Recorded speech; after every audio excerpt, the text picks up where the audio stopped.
Econito multi-topic YouTube channel. Got this Aussie puppy. She's 5 months old, and my house has a window right by the door where hey, you'll get those later on during training in a little bit. Has a window right by the door on the part where the door opens and closes. The problem is, see, I have that set up with a cooling gel pad that I recommend to put right in front of the window so they have a nice place to watch outside. The problem has been when I open and close the door, there's an extreme danger of her getting her head caught in the door.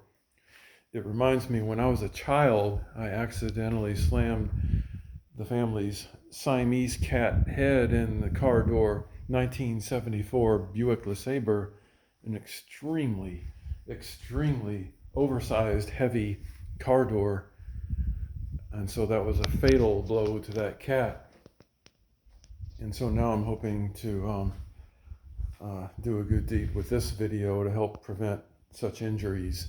Because if your dog or cat is lying right next to the door and you open it and they stick their head through in here, and then you're not, if you're walking through coming home and you close the door behind you, you may not see them put their head through there, and you could slam their head in a door.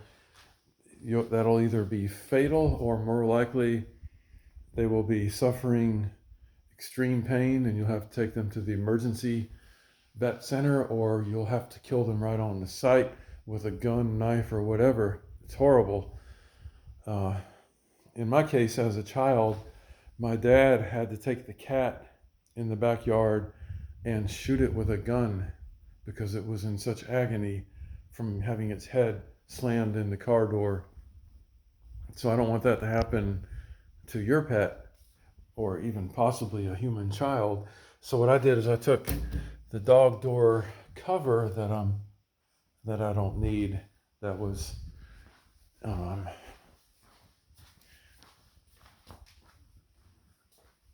at the sliding door back here.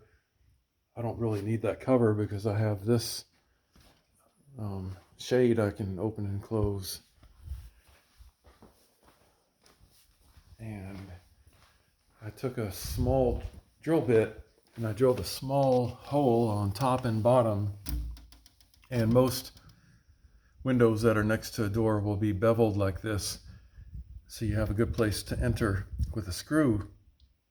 You want to drill a small hole first, because if you don't and you just drill a screw right in there, everything is going to crack. The plastic's going to crack, the wood will crack with a big crack and possibly splinter out, so you don't want that mess. Just take the time, drill a small hole first, one top, bottom, something like this.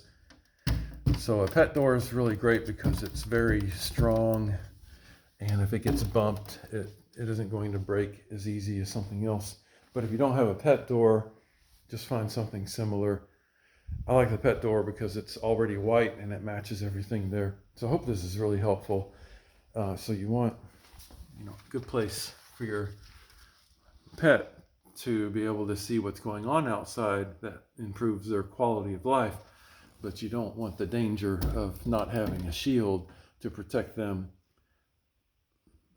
from sticking their head outside while you're closing the door on them. Could be extraordinarily catastrophic. So don't take the risk. Get a shield put there. This is probably the first and only video quite like this, but I think it's an important one because your pet to enjoy living in your home, this is a big bonus. And by the way, this is a bottom up, top down shade. Those are much more expensive, but look at that cute face. If you think she's cute, subscribe and like and leave some comments.